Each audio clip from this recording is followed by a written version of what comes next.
Hello, world. Welcome to Discover Your Talent, Do What You Love. Number 566. I'm your host, Don Hutchison. Every Monday and Wednesday, I interview someone from around the world who's discovered their talents to do work they love to create a life of success, satisfaction, and freedom. On Fridays, I interview a well-known expert from the fields of personal or business development who share experiences, tools, and insights to help our listeners along their journeys. I'm delighted to bring you our featured expert, Helene Segura. Welcome, Helene. Thank you very much, Don. It's a pleasure to have you on the show. The author of 2 Amazon best-selling books, Helene Segura has been the featured organizational expert in more than 150 media interviews. During her time management keynotes and workshops, she shares her mind-bending framework for decreasing interruptions, distractions, and procrastination so that companies can spend more time generating revenue. On weekends, she can be found sneaking adult beverages on the lawn bowling court. Her newest book is The Inefficiency Assassin, Time Management Tactics for Working Smarter, Not Longer. So today's topic, Helene, is how to tell your time what to do. I love that. So tell us how to tell our time what to do. If you know of anybody who has ever uttered the words, I wish I could do that, but I don't have time, this is who this segment is for. You might be an entrepreneur just starting out, or maybe you've owned your own company for 10 years and now you're super successful, but you don't have enough time. You just feel like a chicken running around with its head cut off. Or maybe you work for a company and you feel like this work is never ending. There is never enough time in the day to finish everything. That's exactly who this program is for today. Good heavens. Well, I'll tell you, it's for me too, because I'm pretty organized after all these years. But man, you can never be too good at this, can you? No, you can't. And you always want to make sure that you create enough time in the day to have a life outside of work. So that's why this topic is so important to me. I could not agree more. And so you have a strategy set up for fairly distant strategy, but then you break it down into parts. And, we're always just talking about the monthly strategy, the weekly strategy, the daily strategy and tactics that you have to do. And it's just, it's almost mind-numbing at times. So give us your wisdom. Give us some tools and insights on how to do this better. Well, I'd like to start off with an overview of my framework, because if you understand these 3 parts, then it'll be much easier for you to dive down deep into the tactics that you need to use and, more importantly, be successful with them. Okay. So my 3-prong framework is the CIA. Yes, it's a play on the Central Intelligence Agency because I love spy themes and thrillers, and I figured this is an easy acronym for everybody to remember. Good. And the C stands for create clarity.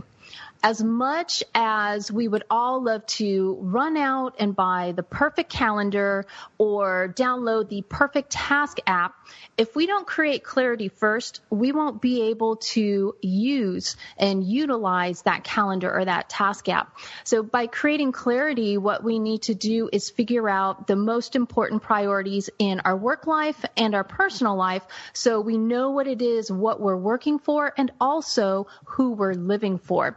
Now, the I is for implement, structure, and flow. And this is where we dive down deep into tactics, because it's really important to build in structure into each day and into each week. But at the same time, if you deal with humans or technology, you have to be able and willing to slide things around, because you know that there is no such thing as a perfect day. And then the A is for assemble your team. We cannot do it alone. It's really important to surround ourselves with helpful, supportive people. So that is also a big part of time management. Yes. So break it down into the little pieces and help us put this into place, at least in conceptually. Absolutely. So going back to the C, create clarity, you want to make sure that you list your top 3 work priorities and top 3 personal priorities and post them. So that way you're looking at them each and every day. And I know some people out there might be saying, well, duh, I already know what my priorities are. But the problem is they live in our subconscious and they don't come to the forefront of our brain But the key to time management is able to view those priorities, because every decision you make about how you use your time should be based on how much what you're about to do is going to support one of those priorities. So that's why it's absolutely critical that before you go out and buy anything related to time management or getting organized, you sit down, you write those priorities, and make sure that they are posted. They can be in your phone, they can be displayed on your tablet, or they can be on a sticky note posted to your bathroom mirror. But that's absolutely critical as a first step. I've got notebooks all over the place, but I've got a long-term and a short-term strategy notebook, these big fat notebooks, and we agree on the strategies and the priorities and write them down. But I look at those all the time just because it's easy to get, you can get pulled off in this area or that area, but if you get off the main topic, you're not going to get there. Exactly. And I know that when I start to fall off the wagon, when I start feeling like my blood pressure is up a little more, or I'm feeling a little busier than I'm comfortable with, I'm making sure that I'm heading right back to those priorities. Okay, what am I not doing correctly? What am I not supporting enough? It's just so important that we view those as often as possible, daily, beneficially. Exactly. Okay, keep going. This is great. Also, a part of creating clarity is self-care. Since time management truly is all about mind management, because it's about the decisions that we make about our time, it's absolutely critical to take care of this casing that houses your brain, and that's your body. So making sure that you get enough sleep each night, making sure that you stay hydrated with water and not just margaritas, that's really important to taking care of your body, eating healthy. And so when I bring up these things in client sessions or in keynotes, a lot of people say, hey, I'm here to learn time management, not to get a nutrition lesson. But what they come to realize is that nutrition and self-care is a part of time management, because you're caring for that brain that's going to make decisions about how you use your time. You know what I do every hour to break? What? 50 push-ups. Oh, nice. Yeah, 50 push-ups and then some basic yoga stretches just for, more than 5 minutes. But I have that to look forward to because I want to keep my body. I may not be able to work out that day, or I may. It doesn't matter. But if I do 50 push-ups, for every hour for 8 hours or 9 hours, then there you go. You've had a good workout, but it's also just keeps my mind fresh, to your point. Excellent. And so if you told this to a cardiologist, they would be thrilled, because most people stay sedentary for 2, 4, 8 hours at a time. And that's really bad for our circulation systems. And listen, it's the worst. They've discovered that, as you well know, that sitting is now the new smoking. I mean, it literally is as deleterious to us as that horrible habit smoking was for so many years, or is for so many years. Yeah, exactly. It screws up your back and your whole immune system. And I was just going to say, the chiropractor, and you brought up the back. Yes, our backs, our joints, they get stiff if we sit all day long. So that's why it's so important to get up. And you've also hit on something important by doing some kind of exercise, push-ups, or especially walking. That gets the creative juices flowing in the brain again. And neuroscience has found that even 5 minutes of walking will help with problem solving, and you come back fresh to your work. Oh, I love that. I walk every day, too, but I didn't know as little as 5 minutes would. That's fascinating. Yeah. Okay. So if there's ever a time where you cannot do push-ups, if you at least get that 5-minute walk in, then that's going to help your body just as much. Okay. Self-care and mind management. Okay, good. Keep on going about clarity. All right. Well, also a part of creating clarity is making sure that you are comfortable with what you set as your work hours. Now, a lot of people don't stop and think about this, especially entrepreneurs. And entrepreneurs tend to work around the clock because they're working out of their home office, they're in their pajamas, they're comfortable, but they're still working. They never shut off their brains. So part of creating that clarity is deciding, if you own your own business, what are your work hours going to be? And if you work for a company, making sure it's crystal clear with that company. What are your work hours? Are you on call in the evenings? What are the boundaries? So that way you can carve out that personal time that you really need for recharging. Oh, excellent. Yeah, that is perfect. Yeah, sleep is a key part that I think too many people overlook, isn't it? Mm-hmm. Yes, most definitely. So they think they've got to work around the clock. Okay, wonderful. What else about clarity? Well, there's one last part, and that is reflecting with power. A lot of folks, if they even stop to reflect, and this is especially so for women, so ladies, listen to what I'm about to say. We tend to reflect by looking at everything we did incorrectly or everything we did not get done. And that's a terrible way to start off a reflection because you're starting off with the negative. Instead, you want to make sure you reflect with power. You start off by reflecting on your wins, no matter how small they are. It could be something as simple as you remembered to bring in the reusable grocery bags to the store. So start with anything that went right, anything you did correctly, any tasks you got done. And then later on in your reflection, you can take a look at, okay, what do I still need to do or what do I need to improve upon? But it's so important for your mindset and for motivation that you start off your reflection with the positive. I love that. I think that's wonderful. Okay, so take us into implement structure and flow. Absolutely. Now, it's really important that everybody create some kind of structure in their day, and that can look differently to every single one of your friends or every single one of your clients or colleagues. So some folks might have work hours that are from 8 a.m. until 5 p.m. Monday through Friday, very traditional.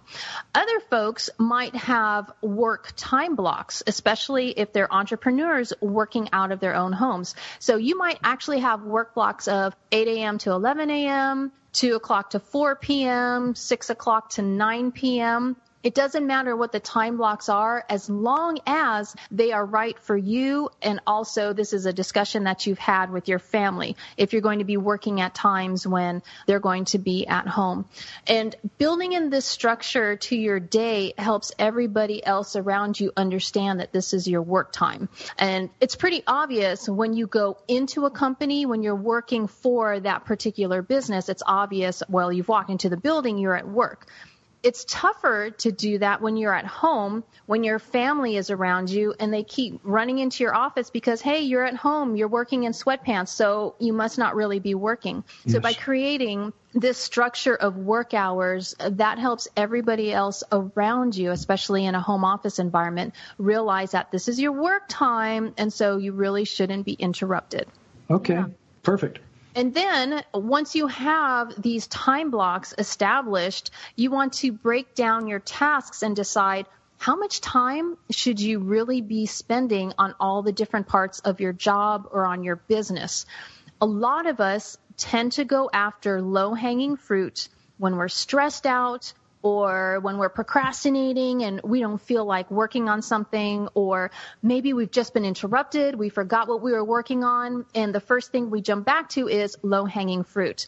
So if at all possible, you want to take 15, maybe even 30 minutes, and this is a great investment of your time, and you want to just do a mind liberation, get everything out of your head. What are all the different tasks that I need to do on a daily basis, and figure out which tasks are the high priority tasks. So that way you will focus more of your time on those particular tasks and get those scheduled into your time blocks. Because when you schedule these tasks onto your calendar, you're going to be much more likely to complete them. And if you're completing them and they're the high priority tasks, you're going to be so much more successful with your business or at your job. Beautiful, beautiful, beautiful. I love that. Okay. Now, another part of implementing structure and flow, now that you have this structure and you understand how much time you want to spend on different tasks, when you have these mini time blocks, let's say you decide you want to spend 30 minutes cold calling in order to drum up sales. Well, now that you have this estimated time block of 30 minutes, if there's an interruption, maybe you have to put out a proverbial fire, or maybe you are presented with the greatest opportunity of a lifetime and it needs to take place during that time slot. You said you were going to spend 30 minutes on cold calling. Well, because you know you want to spend 30 minutes, this is how you can morph your calendar. You move that time block forward to a different time. So it's not falling off your radar, but you're also able to handle whatever that interruption was so you don't get knocked so far off track. Yeah, I'm loving this. I've got some systems in place that I've gotten pretty anal about this because I realized that I could just get caught up in a project and do just what you're saying here. Mm-hmm. Just let it just take over. And there was another project that maybe wasn't an A priority, but needed to be done. And I ate up several hours. But if I track the time with these little notebooks I keep, then I can say, whoa, wait a minute. I've got to stop now. But if I don't track it, I don't know how I'd keep up with it. I just sort of be lost out there. Exactly. And you bring up a very important part of time management that most people don't want to do. And I'll use an example with one of my clients. We'll call her Nancy. When Nancy called me in and I gave her the homework assignment at the end of our first session of tracking her time for a week, she just looked at me and she said, "Are you kidding me? Do you know how much time that would take? I don't have that time. That's why I called you in here." Right. And so the next week when I came back, she had not tracked her time. At the end of the second session, I said, "Nancy, I'm going to ask you again to do this homework. I want you to track your time. And this is my promise to you. If tracking your time does not rock your world, you can fire me and there will be no breach of contract." Wow. I show up for the next session. She had done her homework. And while we were debriefing, there were quite a few tears shed. And she said, "Oh my gosh, I wish I had done this years ago. Do you know how much time I lose?" And so we were able to go through because she had taken 10, 15 minutes at the end of each day to jot down how much time she spent on things. And because she knew she had this homework assignment, she became more present than she had ever been. And she was able to catch herself procrastinating. She was able to realize how many interruptions she had in a day. And she was able to figure out how many time leaks she had. Time leaks are what I call, those few seconds or minutes that you lose to procrastination or overwhelm, but they add up throughout the day. And she was losing up to 3 hours each day from those time leaks. And listen, I know that it's possible, as amazing as that sounds, but that's because of all the things you're teaching us here. I mean, it's taken me a long time to figure out some of these basic principles, but it's made all the difference in the world. So I understand why those were teary moments. Mm-hmm. And now she is what we would traditionally call right-brained because she's very creative. And yes, we know that science is now saying everybody operates whole brain. But if you go ahead and use the old stereotype of being right-brained, she was so afraid of having structure because she was afraid this structure would limit her creativity.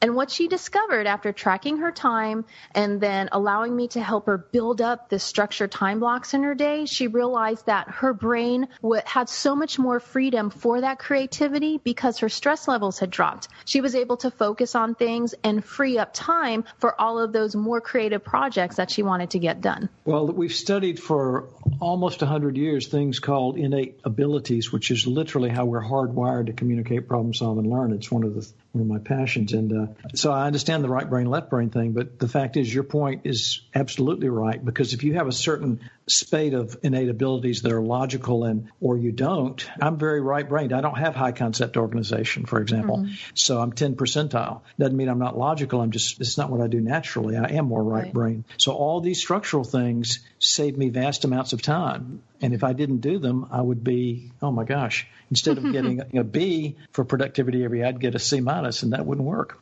Mm-hmm, exactly. Yeah. And what I found in meeting all of my clients is that they say, well, look at all these time management books that I've purchased, and I don't understand why these things aren't working.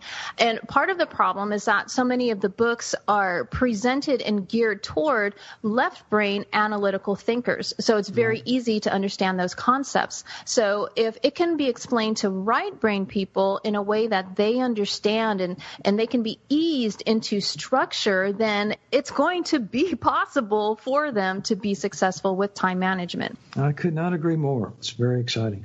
Okay, keep on going. This is fascinating. So implementing structure and flow. And now we've talked about the importance of structure, and we've talked about the flow, which is moving these time blocks around. Something else to remember is that when you are building your structure and your time blocks for the day, you actually do not want to block every single minute of the day. So when you are tracking your time, as we talked about earlier, you figure out where your interruptions are, how often you're called to put out those quote unquote fires.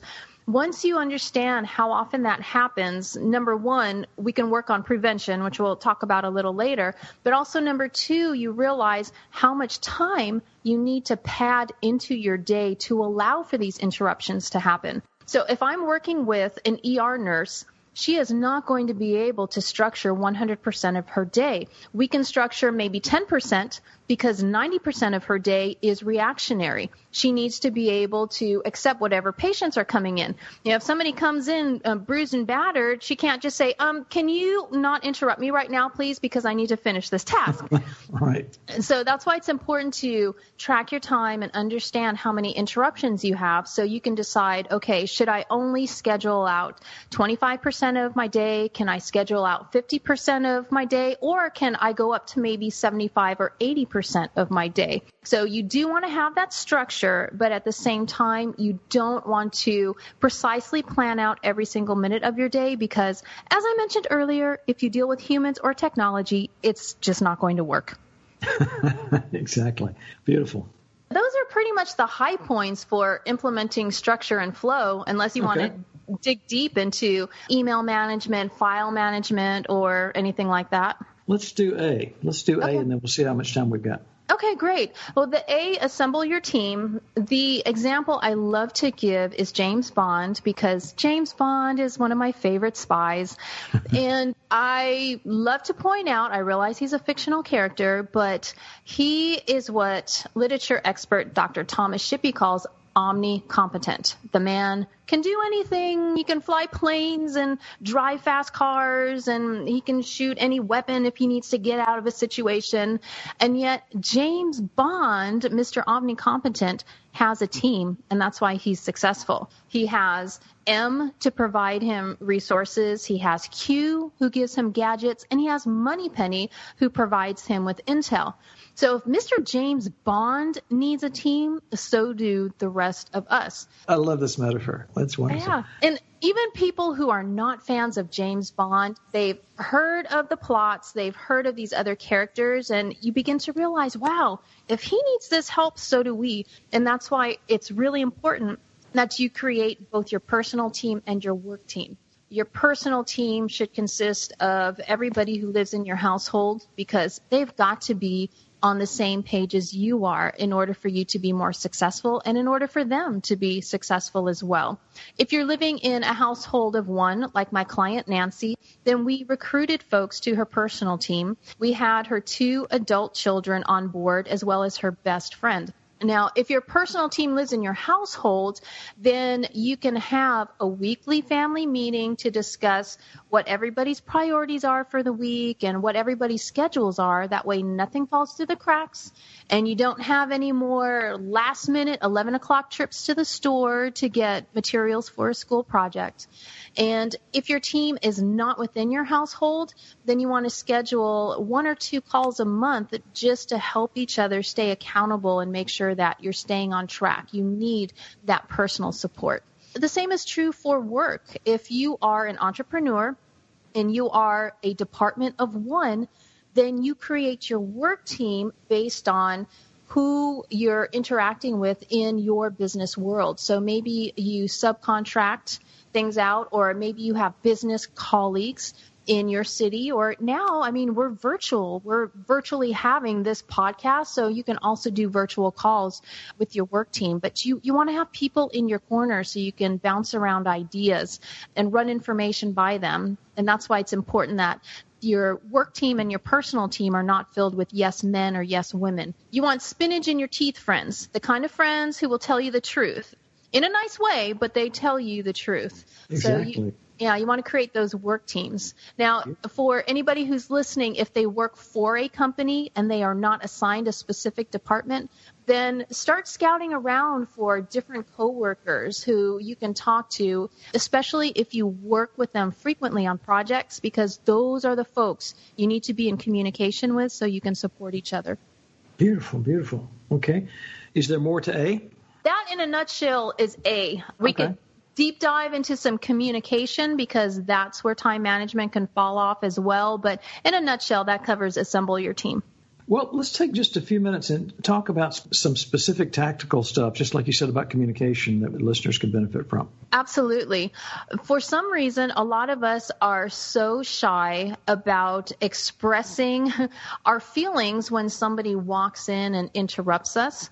And a part of what's important is to learn to be more assertive. And assertive does not mean being an ogre or being mean. It's just simply stating what you would like to have happen. So if you have a coworker who comes in and interrupts, you can look up and say, I would love to chat with you right now, but I am on a deadline. I need to finish this by 3:30 today. Can we make an appointment so you can come back later, say 3:45? That way I can give you my full attention because honestly, yes, I would not pay attention to you right now. Yes. And most people are willing to respect that. If they're not, then that's a whole different conversation. But too many of us are shy. We're afraid of hurting others' feelings, but we're not hurting somebody's feelings if we're trying to serve them better by making sure that we finish what we need to. Yes, yes. Well, it's boundary setting. It's the hardest thing in the world for a huge percentage of the population, just setting good boundaries. But if you express it as clearly as you just did, unless they're a complete, what, they'll understand. They'll understand it. And if they're a complete, well, I'm sorry, I don't care. Get out of my office. Right, exactly, because is that the kind of person you want to help anyway? Right. No. Now, yeah, and when the tables are turned at the same time, you can't be a you-know-what as well. So it's not like you can throw something at somebody and say, get out of my office, I don't want to talk to you right now. You just need to be very clear and diplomatic with whatever expectations you're expressing. Exactly. Okay, what did you say about emails? Well, a lot of folks will not want to hear this, but the number one distractor in an office is the email notification going off on the computer or on the tablet. So one of the first things I request that my clients do is to turn off the email notifications. And you should see the panic in their eyes when I make this request. Yes. But it's very important to understand that I am not requesting that you stop checking email. What I'm requesting is that you check email when your brain is ready to receive it. Because neuroscience tells us whenever we switch a task, we're losing an average of 60 seconds of brain restart time. So if we get an average of 100 emails a day, and we're losing 100 minutes in brain restart time, my goodness, look at how much time you can get back just from turning off that indicator. With some clients, they have to check their email quite frequently. That's fine. Check it every 10 minutes. But at least you have 10 minutes of focused time where your brain can work on a task. Wow. Yes, it's amazing. It's amazing how much information we process in the course of even a minute or an hour. It's amazing. One final bit of advice. Lay it on us. I would highly recommend that you know what your top 3 priorities are for your day before you open your email inbox. Because too often we let email run our day and all we end up working on is that low-hanging fruit. So make sure you understand what top 3 tasks need to get done before you open email in the morning. Perfect. I love that. Helene Segura, what a great pleasure having you on the show today. I know that listeners have learned many lessons about how to tell your time what to do, which we all need to do even more. So how do those listeners get in touch with you? They can go to my website, timemanagementrevolution.com. And if anything during our interview piqued their interest, then I have great news because my book is on that website too. And that deep dives into every single tactic that you would ever need in order to be successful with your time. And while you are on that page, timemanagementrevolution.com, make sure that you sign up for my complimentary productivity kit. I have my time blocking chart in there that I use with my clients, so you can download that. I have a podcast on procrastinating, so don't delay. Make sure you watch it. Haha. I have some other resources in there, so I hope that all of your listeners will take advantage of those tools. Yes, please. And listeners know you can go to discoveryourtalentpodcast.com, click on podcast in the nav bar, and find the show notes of all these points and the connecting points as well. In closing, Every one of us is born with unique talents and gifts. We don't learn them. We can't ignore them. They're just a part of who we are, our DNA. Whenever we discover them and use them in our lives and careers, we do not merely survive, we thrive in every way possible. So until next time, all my best, and whatever you do, have fun out there today.